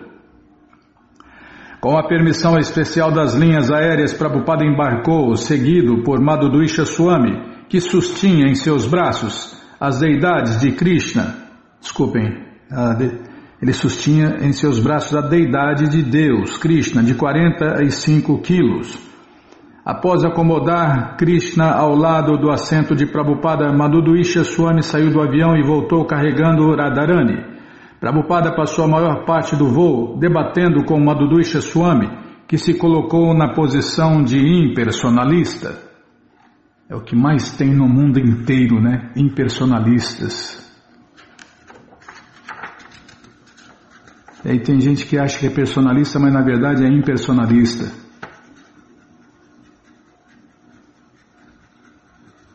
A adoração dos cristãos é impersonalista, Bima. São todos impersonalistas. E olha lá. Então, vou ler de novo aqui, para não perder o raciocínio. Prabhupada passou a maior parte do voo debatendo com Madhudui Swami, que se colocou na posição de impersonalista. Prabhupada sempre o derrotava. É assim que alguém se torna pregador, disse Prabhupada. Você deve ser capaz de se posicionar em ambos os lados da discussão e derrotar o seu adversário. Era isso que o Senhor Krishna Chaitanya fazia. Desde a primeira visita de Prabhupada a Nairobi, 4 meses, Brahmananda Swami e alguns devotos americanos haviam alugado uma casa próxima à cidade. Eles recrutaram alguns devotos africanos, mas ainda não haviam desenvolvido o templo e incapazes de ao menos manter o seu próprio programa simples. Não estavam preparados para receber Srila Prabhupada adequadamente. Típico da permanência de Prabhupada em Nairobi foi a sua chegada. Não havia ninguém no aeroporto para recebê-lo. Os devotos nem sequer sabiam com certeza se Prabhupada viria. O secretário de Prabhupada telefonara para Brahmananda Swami dizendo que Prabhupada estava desejoso de ir ao Quênia, mas que Brahmananda Swami deveria tentar conseguir um encontro com o presidente e programar um grande festival Hare Krishna na tenda. Um grande festival Hare Krishna na tenda. Entretanto, Brahmananda Swami jamais recebera uma mensagem clara de quando Prabhupada viria. No aeroporto, Prabhupada e Madhudui Swami cuidadosamente colocaram as formas de Deus Radha e Krishna em um táxi e foram com eles ao endereço do templo da ISKCON Hare Krishna. Prabhupada tocou a campainha e ao abrir a porta e ver o seu mestre espiritual, Brahmananda Swami exclamou, Prabhupada, e se prostrou. O que aconteceu? Perguntou Prabhupada postado ao lado de Radha e Krishna. Por que ninguém foi nos pegar no aeroporto? E Brahmananda Swami foi incapaz de responder. Mas Srila Prabhupada chegou com o seu assistente, Madhudui Swami, e este ficou acamado com hepatite. Na Índia, Prabhupada deixara seu secretário regular, Shama Sundar, para que trabalhasse num caso legal, envolvendo a terra de Mayapur, de modo que agora ficou sem assistente pessoal. Em Nairobi, Prabhupada seguiu seu programa costumeiro de se banhar à tarde e então vestir roupas limpas. Mas certo dia, após o banho, descobriu que não havia roupas prontas. Quando ele pediu-as, Brahmananda Swami explicou que o servo africano lavara-as e pendurara na corda para secar. Mas quando Brahmananda Swami fora recolhê-las, elas não estavam lá. Aparentemente alguém as roubara do varal. Prabhupada tolerou o incômodo sem nenhuma mostra de emoção. Naquela noite, quando os devotos da ISKCON Hare Krishna de Nairobi reuniram-se no templo para ouvir Prabhupada falar sobre o Bhagavad Gita, Prabhupada viu que os diferentes itens de roupas roubadas estavam sendo usadas pelos rapazes africanos. Um rapaz usava a camisa, outro a peça de cima, outro a calça. Prabhupada indicou isso para Brahmananda Swami, que imediatamente retirou os rapazes e pegou as roupas de volta. Quando Brahmananda Swami devolveu as roupas, Prabhupada não pareceu levar a ofensa a sério, mas esboçou um simples sorriso. No entanto, Prabhupada não riu da má culinária dos devotos de Nairobi. Quando estes serviram no mingau de milho branco, ele disse que aquilo era comida para porcos e disse que os duros grãos de bico brancos eram adequados somente para cavalos. Então, Hari Kripa, um devoto negro dos Estados Unidos, foi para a cozinha, preparou alguns legumes e sem nenhum tempero serviu-os a Prabhupada. Prabhupada chamou isso de comida de cães. Você ainda é um africano inculto, disse ele a Hari Kripa, e entrou na cozinha para ele mesmo cozinhar. Quase uma dúzia de devotos juntaram-se a ele, olhando o cozinhar. Cozinhando, ele cozinhou uma refeição completa, constituída de caldo de ervilha, arroz, pães e sabji. Ele cozinhou o suficiente para todos os devotos e todos ficaram satisfeitos. Contudo, má culinária e roubo de roupas continuaram a ser problemas durante a semana de permanência de Prabhupada em Nairobi. Brahmananda Swami verificou que Prabhupada estava absorto principalmente em seu projeto de Bombay. A única razão por que vim, comunicou Srila Prabhupada a Brahmananda Swami, foi pegá-lo para fazer isso. Certa vez ele perguntou a Brahmananda Swami: qual a cidade mais importante da Índia? Calcutá, respondeu Brahmananda. Calcutá? Prabhupada lançou-lhe um olhar singular. Você não sabe que Bombay é a de número 1, Delhi a de número 2 e Calcutá a de número 3? E Prabhupada animou Brahmananda Swami a voltar com ele e encarregar-se do projeto de Bombay. Disse que esse projeto de Bombay seria algo exclusivo na ISKCON, incorporando o religioso com o cultural num templo suntuoso, hotel internacional, teatro e exibição de diorama. Ao ver o forte desejo de Prabhupada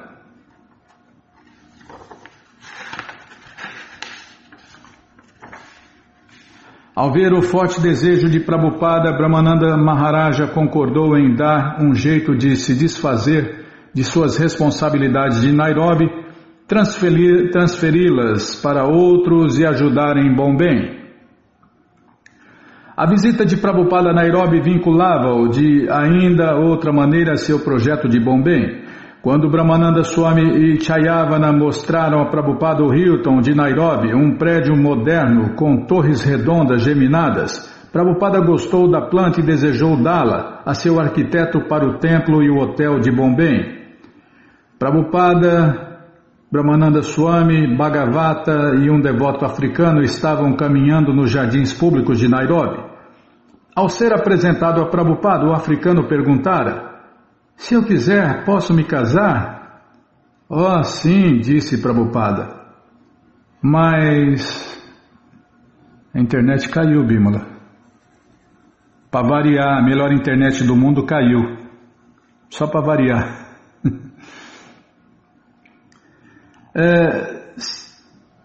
Ao ser apresentado a Prabhupada, o africano perguntara: se eu quiser, posso me casar? Oh, sim, disse Prabhupada. Mas Prabhupada, continuou o rapaz, em nossa comunidade, caso alguém queira se casar, o rapaz tem que dar dinheiro ao pai da noiva. E Prabhupada replicou que isto era exatamente o oposto do sistema védico, no qual o pai da noiva presenteia um dote a seu genro. Ao ouvir isso, o novo discípulo de Prabhupada parecia preocupado e ele perguntou: então o senhor dar-me-á dinheiro quando eu quiser me casar?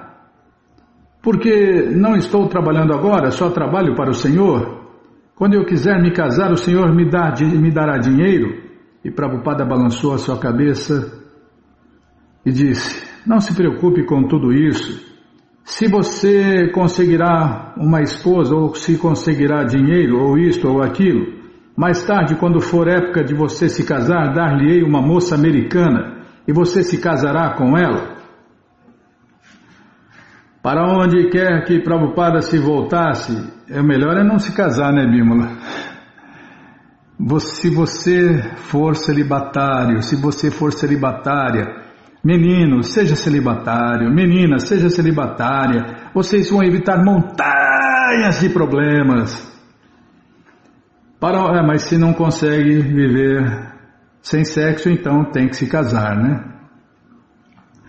Para onde quer que Prabhupada se voltasse em seu incipiente templo de Nairobi, encontrava discípulos neófitos e discrepâncias. Ao caminhar no quarto dos estudantes celibatários, encontrava livros, pranchas e tinteiros espalhados pelo quarto. Quando disse que dever-se-iam manter as coisas mais arrumadas e ordenadas, Hari Kripa, o comandante do templo, replicou: Prabhupada, eu tento dizer-lhes isto, mas esses rapazes não me ouvem. E Prabhupada curvou-se e recolheu alguns pedaços de madeira. Se eles não fazem, disse ele, então você deve fazê-lo. Ponha estas coisas ali em cima. E Prabhupada pôs-se a ocupar todos os homens que estavam ali presentes. Dentro de 5 minutos o quarto estava bem arrumado.